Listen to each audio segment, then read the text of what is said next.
qual é a minha dúvida? É o seguinte, se o presidente Lula que... E veja o que aconteceu no primeiro mandato. O Brasil saiu de 180 bilhões de dólares no governo Fernando Henrique de déficit nas transações com o estrangeiro para 80 bilhões de superávit e uma reserva cambial maior do que a dívida externa pela primeira vez na história. Mas se o primeiro governo foi extraordinariamente importante para o país. Esse déficit voltou agora. Se o presidente Lula, que é uma liderança popular reconhecida, que tem 70% de popularidade e que tem uma força política própria, sem querer desmerecer nenhum dos candidatos à sucessão dele, mas ele tem uma força política própria maior do que qualquer um dos candidatos. Se ele não conseguiu, por que o senhor vai conseguir? Não, a questão não é que ele não conseguiu. A vida vai se fazendo num processo de acumulação. Esse é o problema. E agora, graças inclusive aos avanços dele, graças ao avanço da consciência brasileira, muito obtida na sequência dos escândalos, essas coisas vão se redesenhando. E há um limite de risco que ele correu, foi importante para o país e que resolveu não correr mais. Por isso que é importante renovar, porque eu vou com a disposição de correr risco. Não é de precipitar nenhuma confrontação, eu sou parlamentar, sou colega, conheço todo mundo, tenho muitas amizades no PMDB, muitas mesmo. Eu transito com extraordinária gentileza dos meus colegas, então não tem problema de articulação. No seu estado, o PMDB é nosso aliado, e eu não tenho nada contra o PMDB. Eu reconheço a obra importante do PMDB em várias fases da vida brasileira. A questão, de novo, é a hegemonia moral e intelectual. Para que esse grande ajuntamento? É para reformar as instituições brasileiras? Todo sentido. Eu engulo, minha garganta aumentou muito. Eu antes não tinha muita vocação para engolir batraque, agora está larga para valer. Mas desde que faça sentido estratégico.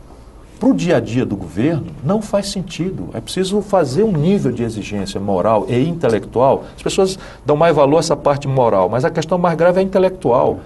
Qual é a estratégia? Qual é o caminho? Que tipo de desenho nós queremos fazer para a saúde pública brasileira? Amadurecer o SUS, está no ponto da gente entender quais são os méritos extraordinários, quais são as reformas que podem aperfeiçoar o SUS, que a saúde pública não seja só um tratamento mal e porco que se dispensa ao conjunto da sociedade mais pobre na rede de hospitais. É possível você desenhar uma reforma política que diminua a distância entre a promessa, não é, e o dia a dia, que diminua a impunidade da corrupção? Eu acredito que sim. Se o governador de Minas, Aécio Neves, deputado Ciro Gomes, se o governador de Minas, Aécio Neves, for o candidato do PSDB à presidência da República, mesmo assim o senhor continuará sendo candidato? Eu devo ser candidato se for essa a vontade do meu partido e porque eu tenho muita vontade de apresentar ao povo brasileiro esse punhado de ideias amadurecidas, né, numa dinâmica de muita vivência, muita experiência, muito amor a essa atividade que eu abracei como vocação. Agora, eu digo, e essas pessoas acabam repetindo essa pergunta que você está me fazendo, é que se o Aécio vem, eu não tenho necessidade de ser candidato. Por quê? Porque, por exemplo, esses valores que eu estou defendendo, ele defende também. Eu acho que ele, numa disputa entre ele e a Dilma, o Brasil estaria muito bem entregue. Muito bem. Se o Aécio entrar no jogo, o senhor acha que muda completamente? O PMDB, eu acho que ele é o favorito. Seu partido, por exemplo, pode pensar, pender para o lado nós dele. Nós fazemos política no arco de sustentação do presidente Lula. Então a nossa tendência é ter candidato. Nós somos um partido médio que tem, das 3 administrações melhor avaliadas do país, nós temos as 2. A primeira é do Aécio, a segunda do Eduardo Campos em Pernambuco, a terceira é do Cid Gomes no Ceará. Nós temos o prefeito de Belo Horizonte, nós temos, enfim, um conjunto, o partido está crescendo no país. Temos o prefeito de João Pessoa, que também, entre os prefeitos de capitais, está entre os mais populares. Nós provavelmente vai ser candidato a governador. Deve ser candidato a governador. Nós temos o vice-governador do Piauí, que pode ser candidato a governador. Agora, tem um partido que está crescendo. Então, nós queremos ter uma disputa, apresentar a nossa cara, nosso É interessante projeto. ter o candidato a presidente. Claro, né? claro. Agora, mas voltando então, vou insistir com a questão de Minas. Porque o senhor tem dito isso repetidamente, que se o Aécio for candidato do PSDB, o senhor não se sente obrigado a ser candidato. Não preciso ser. Por quê? Porque eu acho que o interesse do país estará bem guardado, o que não quer dizer que eu não seja. Não é? Apenas eu não sou candidato ou deixo de ser por não é uma posição frágil, pessoal. Não é uma posição frágil. Serra não, mas veja bem, não é por nada particular, porque o Serra gosta de espalhar entre as penas amestradas que ele controla, que eu tenho alguma animosidade pessoal com ele. Eu acho o Serra um grande quadro, acho. Mas na política você é você e a sua circunstância. E ele é um Fernando Henrique Boy. Você não tem como não ser. Ele foi ministro do governo Fernando Henrique 8 anos. Como é que eu vou me apresentar, por exemplo, se eu fui ministro do Lula? Se eu fui ministro de Itamar Franco? Faz parte da minha biografia, você aceitar ser ministro. E eu rompi com o governo Fernando Henrique e ele ficou os 8 anos. O que aconteceu no governo Fernando Henrique? Na minha opinião, com o maior respeito, não é nada pessoal. É assim, o Brasil, quando o Fernando Henrique tomou posse, eu era ministro da Fazenda.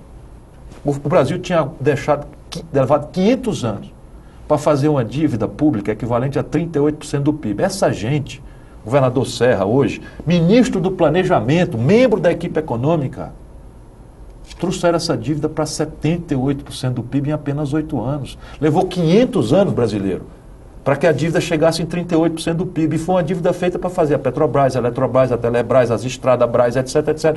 Essa gente dilapidou o patrimônio brasileiro.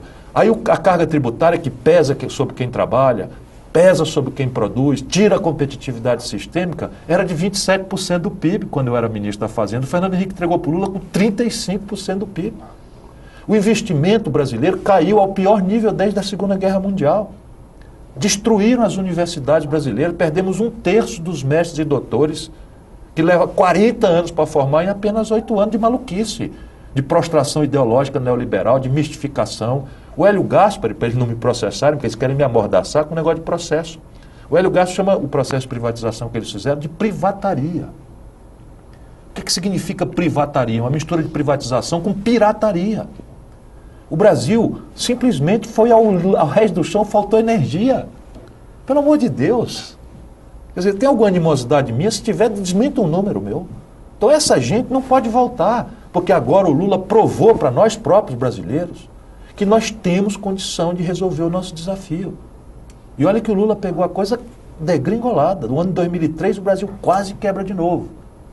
E agora passamos a maior crise da história do capitalismo moderno e o Brasil não quebrou. Agora é curioso, porque eu vi uma entrevista recente do senhor, em que o senhor estava falando ali sobre o governador Serra, e o senhor disse o seguinte, eu vou dizer com as minhas palavras, se eu estiver errando, o senhor me corrige. O senhor disse o seguinte, não, que ele está fazendo um grande governo em São Paulo e que devia ficar em São Paulo mesmo, e não devia tentar ser presidente da República. Cada um tem uma vocação para uma determinada coisa. Eu gosto de falar a verdade, pouco importa os oportunismos. Ele, por exemplo, vive usando de forma pouco ética todas essas questões, mas não me custa dizer, em afinidade com a minha percepção, ele faz um bom governo em São Paulo. Agora, a presidência da República, numa coalizão de forças em que os interesses mais graves do Brasil estão numa encruzilhada, é muito ruim para o Brasil, porque é ele a sua circunstância. Uma das primeiras providências que o Serra tomou, quando tomou posse na Prefeitura de São Paulo, foi privatizar a conta da Prefeitura. Tirou de um banco onde estava e botou num banco privado. Fez uma licitação, etc, etc, mas botou no banco privado. Ia vender a nossa Caixa quando o Lula mandou. Eles falam mal, violentamente, do Maluf, não foi eu que vou defender o Maluf, mas o Maluf outro dia estava me dando a lista das hidrelétricas que tinha construído em São Paulo, eles venderam todas. Não construíram nenhuma. Das estradas que o Maluf fez, eles privatizaram toda, meteram pedágio e não fizeram nenhuma. Isso é um negócio muito ruim. Ponto final. E como é que isso é um bom governo? Aí é que eu não estou entendendo. Não, porque essa é a sensação do povo de São Paulo. Ele tem grandes níveis de aprovação. Eu não acompanho a rotina. Quer dizer, eu vejo determinadas coisas que, assim, essa honra que eu tenho de ser mencionado está me obrigando, por gentileza, por respeito, a conversar com algumas pessoas que me procuram. Então, assim, uma coisa impressionante. Os defensores públicos, outro dia, pediram para fazer uma reunião, porque o piso do defensor público no Ceará é 12 mil reais, em São Paulo é 3 e pouco, 4. A polícia quer conversar porque diz que está um descalabro a questão da segurança. Mas não é essa a percepção média do povo de São Paulo. Por onde eu ando, táxi, converso nos restaurantes, com meus companheiros, meus conterrâneos, garçom, etc, etc, as pessoas falam bem. E eu não tenho nenhum problema, eu não estou inimigo do Serra particular. Eu não gosto do que ele representa, sob o ponto de vista de concepção de país. Agora, o senhor acredita que no PSDB o governador Aécio tem chance? Porque o que a gente... Se ele vencer a disputa interna, ele tem uma chance quase irresistível de ser o presidente da República. Mas ele tem chance de vencer a disputa interna, na sua opinião? Numa única circunstância, que não depende dele. Qual? É a ciclotimia do Serra. Como o Serra faz cálculo todo dia, um dia o Serra está animado de ser candidato, outro dia está com medo de ser ele candidato. Só vence por WO. Para ele vencer é só por WO. Isso. Então ele vai ter que avaliar uma reeleição certa em São Paulo ou a derrota federal.